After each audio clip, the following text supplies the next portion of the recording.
welcome back to the Carolina Cares program. I want to welcome back into the studio this morning one of my favorite Facebook friends and one of my favorite guests here on the Carolina Cares program, Kimberly Richardson with Widows of Opportunity.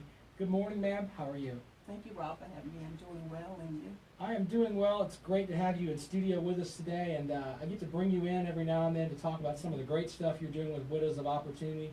And we're going to talk about one of your it's getting to the point now where your little Facebook videos are famous, and Oh, thank you. it's kind of weird because you know, I bought a new car last year, and I can set up my car where if I'm driving down the road, I can listen to whatever people are doing on their Facebook or whatever just through my car speakers. So yesterday I was driving, and before I got in, I was like, Kimberly's got a great video here, and you know, sometimes your videos are on relationship tips or I mean, there's just all kinds of great stuff. Well, the title to yesterday's video was, you know, I can't remember the exact title, but it was basically on domestic violence. So we're going to get into that. The title was The First Time He Hit Me Was the Last Time. Yeah, the first time he hit me was the last time. And so we'll get into that in just a moment. Okay. But I want to talk a little bit about Widows of Opportunity. I mean, this is, by all means, it's your baby. I mean, this is something that you started yourself after having to deal with losing your husband, and it's something that you put together, and it's taking you all over the country. Yes, that's true. And you're actually helping people all over the world now. I am, and I want to also announce briefly, we're working on a grief day for Widows of Opportunity, and on a grief day, that means anyone who's lost a loved one, not just widows and widowers, are invited to attend our workshop. So we're very excited about that. All right, so and now when is that going to be? Can we That's going to be October 17th, but I'll definitely come back and let you know more about it. Yeah, absolutely. That is a Monday. Yes, that's actually the day my husband passed away. Okay. 14 years. So is it now when you set up that day, was that kind of in like an homage to your husband? It was purposely done. Yes. Okay, that's great. That's really unique. Yeah. So all kinds of great stuff going on with Widows of Opportunity. But for people that don't know, I mean, your organization is basically there to help widows and to help them deal with grief. Yes, we're here to help widows and widowers. This year we started where we help widowers as well. So if you're a widow or widower and you've lost your spouse and you need some support, you need someone to talk to, you need to be around those people that get it, Widows of Opportunity is there. And we also host monthly workshops for widows and widowers. Now, of course, we have those here in Columbia. Yes. And that was kind of the beacon when you started was for folks here in Columbia. Then That's you're like, true. well, hey, if I'm doing it here in Columbia, I got to do it somewhere else, right? Well, I have to give it to social media. It spread like wildfire. So that's Right. what happened. And it was in demand, so that's why we travel. And thanks to social media, Widows of Opportunity is known in 34 states and 7 countries. And it's really unique. Sometimes you'll post pictures on of your ladies in Africa. Yeah. And they'll be holding up signs of, Yes. and it's just really cool It's to see beautiful. stuff like that, Yes. and to see that your organization started because of stuff that you dealt with, Yes. and these folks are in a completely different country, and you've helped them deal with it. I mean, it's just amazing. Yes. Exactly. So, one of the cool things about your organization that I like is the reach of it. I mean, you mentioned Yes. 34 states and Yes. 7 countries, and how did you get to a point where you started with that? I mean, was it the social media reach? People are talking about, hey, we can go from this and What happened was we get a lot of emails and inboxes on a weekly basis. Mhm. So I did a survey. Where are you at? Where are y'all located? Mhm. You know, and I was shocked. The survey it took about 2 weeks to get it together, and it came up with, wow, these people are located in all these different states and countries, and that's where we got it from. all right. So and then you just kind of put it on your back and just started Yeah. getting in your car and going, right? We don't have a choice now. And I mentioned your Facebook videos from earlier, but Yes. all your Facebook videos, you're driving somewhere. I am. That's all I do. I drive, or I'm flying somewhere. Yeah, and I mean, I've seen Very you busy. going all over the place. Very So, busy. tell us about some of the services that you offer widows. We offer one-on-one meetings. So for those widows who are uncomfortable being in a group setting, we meet them one-on-one. We offer the group setting, which is good because the widows can come together, share their stories, and be around women that get it, as well as the widowers as well. We offer financial support for those widows who are in need. We financially support them. We are a 501c nonprofit organization. we survive through grants and donations. So when people donate or give us grants, we are able to support those widows in need financially. And you can help out too if you want to help Kimberly with her Definitely. mission. I guess that's the way to put it. Definitely. You can go online to the Widows of Opportunity website, widowsofopportunity.com. Right? Yes, and make a tax-deductible donation anytime for any amount. It'll definitely help. Now, if you know someone that is dealing with it, and whether it's a woman who's lost her husband, or now you're serving men as well. Yes. So if you know somebody that's dealing with something like that, hey, get in touch with Kimberly. I mean, she makes it really, really easy. You can go online or find her on Facebook, and she will be happy to come and help you out. And sometimes with dealing with grief, it's good to have somebody that just sit there and just listen to you a little bit. It's important to be quiet as well in grief. A lot of people want to say something. They feel like they have to say something, and sometimes being quiet is uncomfortable. Just be quiet. Listen to them. If they're talking, if they're not talking, just be there. You'll just be amazed how your presence alone will help them. All right, now for folks that want to get involved with one of your meetings, if they just want to try to come to one of your group meetings, when is your next meeting here in Columbia? We meet the second and last Tuesday of each month. So the next second, Tuesday yeah. we'll be meeting widows. If you're a widow, we'll be meeting the next Tuesday, which is the last Tuesday of this month. All right, so the second and last Tuesday of every month you meet, and so the second Tuesday is for the widows, and then The widowers. The and men. the last Tuesday is for The widows, the women. Okay, so now if people want to come to the meeting, where they held? 720 Longtown Road, that's Long Creek Church of Christ, and you can go on the website widowsofopportunity.com for more information.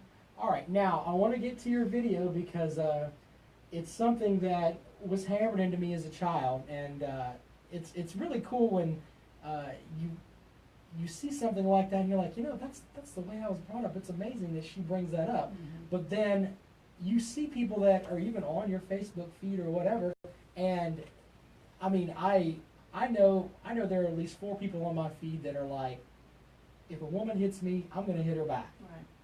And I don't feel that way at all. Mm-hmm. And I know that may come across as me being silly or whatever, but my grandmother taught me when I was young, you are going to be stronger than a woman. Mm-hmm. That's just That's genetics. That's true. And I'm not trying to be sexist or what have you, but you're going to be stronger than a woman. That's what my grandmama taught me. And you don't hit a girl ever. Right. Now, you were talking about some of this stuff in your video. I mean, it's pretty much the same theory, right? Mm-hmm. Yes, exactly. So, now the title of your video was what? The first time he hit me was the last time. And you talked about how you should actually get out of that if something like that happens, right? Definitely. In that relationship, it was at the time I met him, he was everything I wanted in a man. He was what I wanted. Now, was this before or after your husband? After. After, of course. Okay. Well, I didn't know if maybe you had dated someone before you married your husband, and then it went from there, My right? husband was my high school sweetheart. Oh, that's right. Yeah, I should remember that. I'm being silly today. You're good. But, it was okay. way after him. So way after, all right. Mhm. So how did that? And then so this is someone that you dated, and then something happened physically, Mhm. and then you just decided, oh, that's it, right? Well, the thing, first of all, I didn't deserve that, and I think as a woman, we have to know our worth. What is in me is allowing me a man to talk to me a certain way, let alone hit me. And so for me, I was brought up a certain way. My father was in my life, my mom was in my life. I have 4 brothers, and I was treated a certain way, and I knew my worth. So him putting his hands on me was unacceptable, and there are women who accept that. And so I would like to talk about that in a few. But for me, when he did what he did, it was weird why he did it. You know, he disrespected my home, he disrespected me and my sons. So it's like, why are you even going this hard? And so there was no way I can go back to that situation under any circumstances. Now, and you mentioned though in the video about, the one line that kind of hit me was, "Do I expect you to leave today?"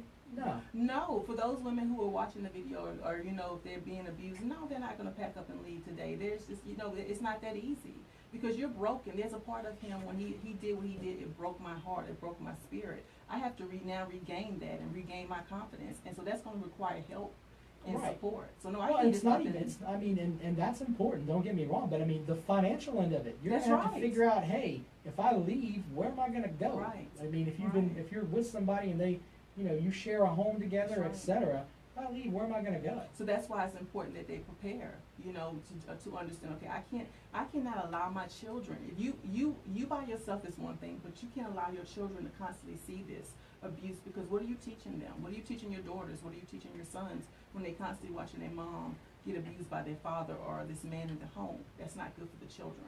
Absolutely So you not. have to eventually say, you know what, it's not even about me and my feelings anymore, it's about my children. Prepare to leave, start saving your money, start joining support groups that can help you in this situation. Get around women who have been abused and got out of the relationship. Now, and there are support groups that help people like that, right? Yes, this support group's for everything now. It's I funny think you for say that, but everything. you're So, right. Yes, there's support groups for that, and there are women out there that are openly speaking, like myself, and women that can help you get through it. But again, like I said, I don't expect anyone to leave today. And that's important. I mean, you want to make sure you have your stuff together, but don't just stay in something where something like that's going to happen, and just let it continue happening to you. I mean, that's just insane. and also that we need to stop it from the jump. A lot of people get in relationships and they start, and the guy hits them, he may push them, do something light, and deep down that's not cool, but you accept it. This is the perfect time to step away before you invest any love in any investments in this person. It's time to say, I can't be with this person. He's disrespecting me by putting his hands on me. Now, you mentioned getting it from the jump. Getting it from the jump, in my opinion, is doing what my grandmother did to me when I was a kid. You get with your sons, your grandsons, and you explain to them. Yes. You don't hit women, period. That's true. But then you have to, where's the, this is one thing, where are the backgrounds from? So if I was brought up where my dad was beating my mom, then I'm probably going to think as a young girl, okay, well, if my mom put up with it, I can. A lot of people didn't have upbringings like we did.